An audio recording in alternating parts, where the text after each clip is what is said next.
with this lesson, we are going to be really looking at pretty much like the societal hierarchy, kind of some other things that had happened with due to the cotton boom. So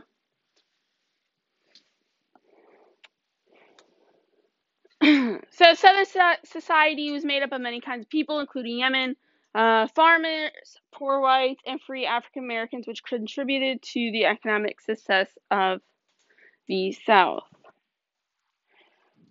During the first half of the 1800s, about one-third of white Southern families owned slaves. So actually, I think one misconception a lot of people have is that everyone owned enslaved people, but that's not the case. We actually, I mean, if you were the only pretty much like the rich owned, and actually the those big plantations that we hear of a lot actually was a very small percentage of people. If anything, many families may have had either none or just one or two enslaved people. But despite kind of small numbers, right, despite these big plantations being a small percentage of the people in the South, they had the influence. And they were the main influence in the South, and mainly, especially, they were pretty much seen as political leaders. They were the say, they, said what was there and what was not.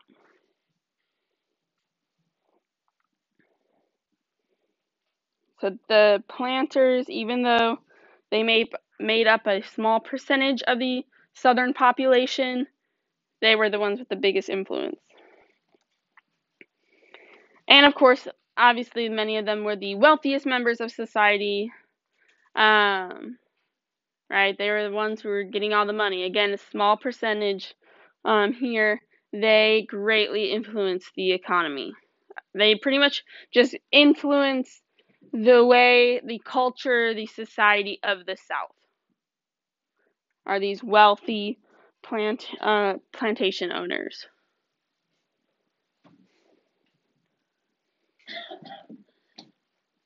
We good?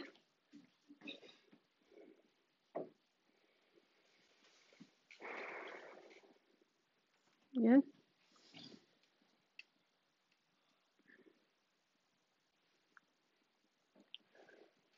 So male planters spend most of the time kind of raising crops and supervising the enslaved people, while most of the plantation household responsibilities were handled by the wives. So very right, we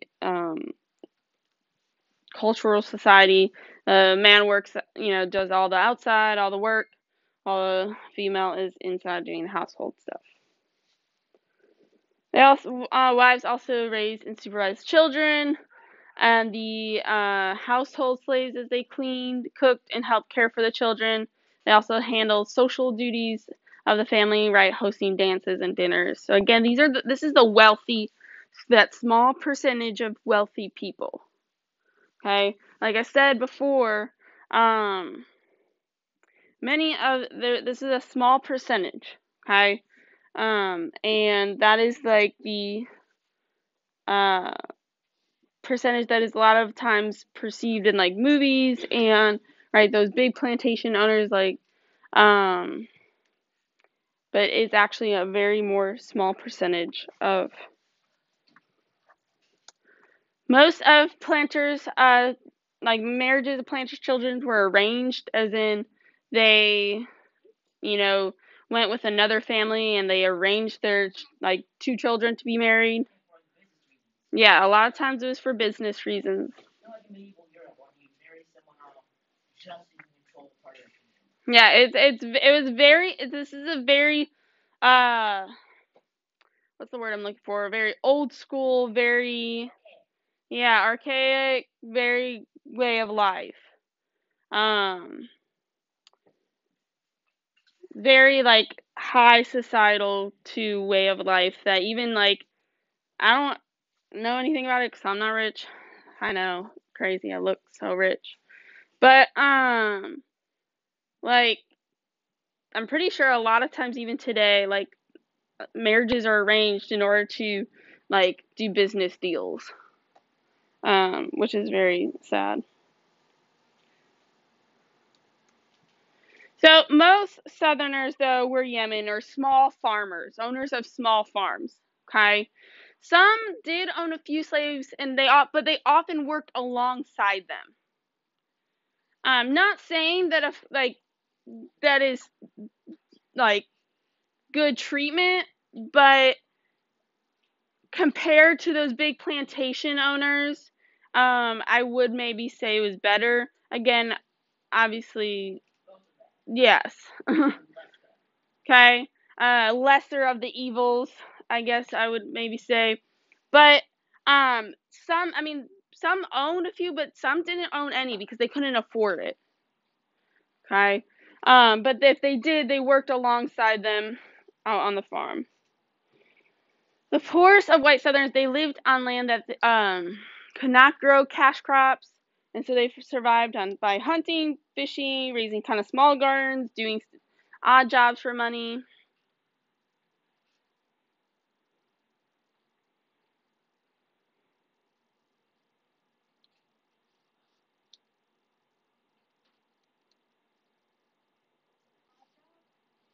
Like just trying to find different ways of work. Just doing odd jobs around the house, odd jobs around the town, any way that they could make money. If they needed, someone needed their, I don't know, like buggy fix or something like that. I can do that. Kind of being like a trade of all or jack of all trades kind of person. Mhm.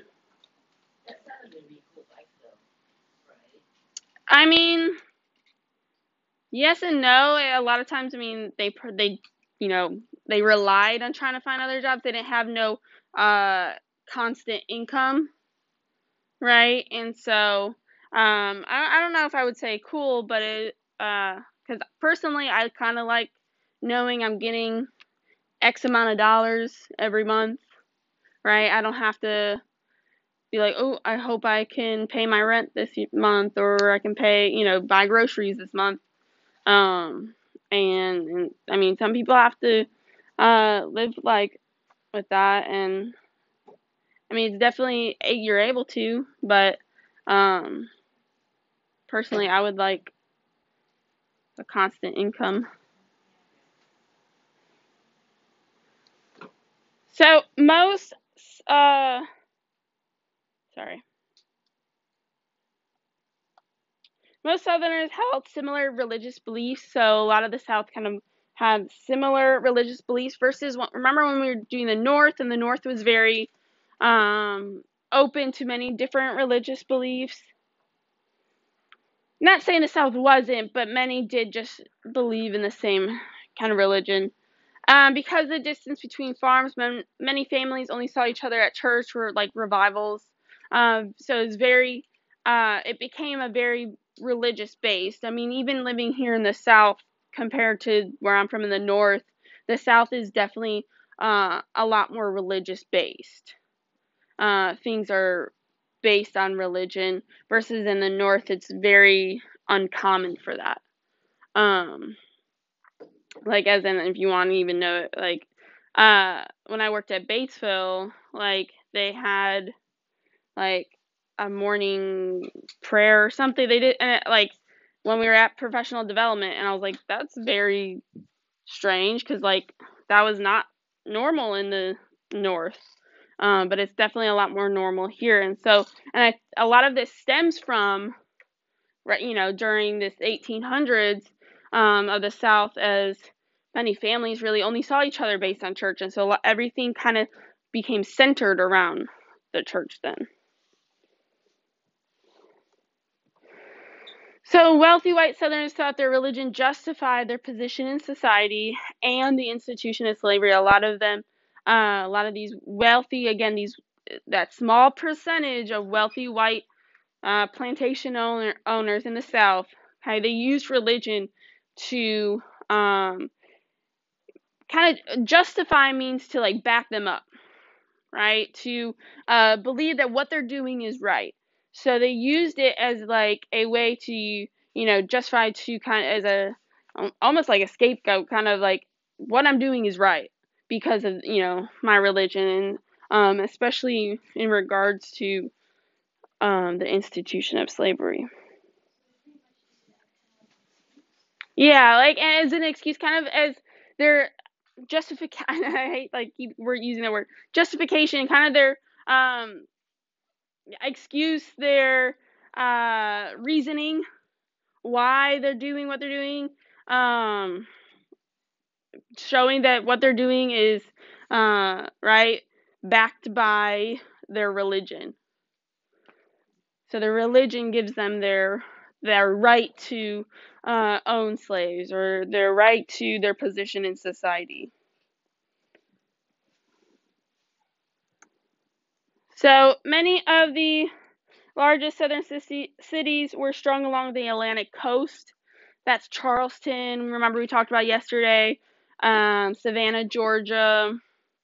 Atlanta's not on the coast, but it's definitely very close, and it'll become a major city in the South. Some other ones along, right, Virginia, Maryland is right there, and North Carolina. A lot of the kind of the largest cities are going to be along there. New Orleans is a large city, but it's on the Gulf, and so but a lot of it became more on the Atlantic coast.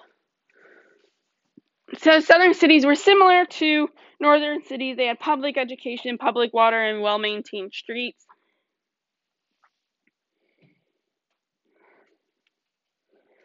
So as on plantations, though, again, these large plantations, the slaves did much of the work in southern cities. So slaves worked as domestic servants, in mills and shipyards, and at skilled jobs.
Are we good?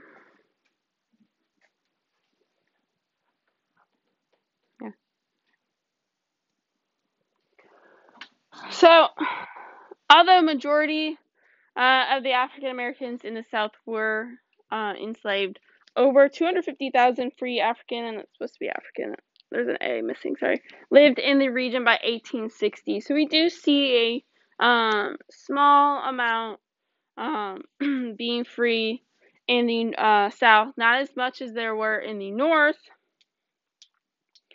but we do see African Americans facing constant discrimination from white Southerners. They've kind of passed laws to limit the rights of free African Americans. I mean, even in the North, I will say too, even though slavery was abolished in the North, those who were free in the North, they still faced a lot of discrimination as well, and didn't prosper as much as the white Americans. Most free Americans could not vote, travel freely, or hold certain jobs. I mean, even in the North, they could not vote, right? They could not vote until, now some states did allow it, okay, some states did, but remember when we were studying the Constitution, okay, the 15th Amendment was the amendment, right, which happened, it passed a couple years after the end of the Civil War, was the law, the national law, stating that you cannot, ban voting based on color, and that sort. So, I mean, then even if you look at it, that not almost 60 years later, a little less, so 50 years later, is when women could vote. It's only been 100 years, a little over 100 years since women could vote. Now, don't get me wrong, just like how I said with the 15th Amendment, it doesn't mean that in some states women couldn't vote. Actually, many states had already passed before the 19th Amendment that women could vote, but the 19th Amendment made it where no state cannot allow them. But same with like the 15th Amendment as well. Now, unfortunately, I don't know if you guys know much more about history, but you'll learn about it in 8th grade with Mississippi Studies. Some states tried to find ways around the 15th Amendment and made other laws that were specifically designed to hurt people of color from voting without stating that they could not vote. So they kind of like try to go around it, like all the like Jim Crow laws and all that stuff. Anyways, go ahead, take a screenshot of these notes, submit, okay? I want you to go ahead and look through both of yesterday's notes and these notes, okay? Especially if you did not make a 100 on the bell work today, okay? I can't open it because not maybe you guys specifically, but in general, you guys all cheat, and will just show people the answers, and so I don't want that happening. But if you did not get 100 on the bell work this morning, go back and read through the notes from yesterday, right, and annotate them, highlight them, and be like, what do I think I missed, right? And then do the same with these notes just now too, okay? And if you want, with these notes, go back in to the textbook and kind of look back through the textbook if you didn't understand, something that we talked about with these notes. Okay, I want you to go ahead and do that, please.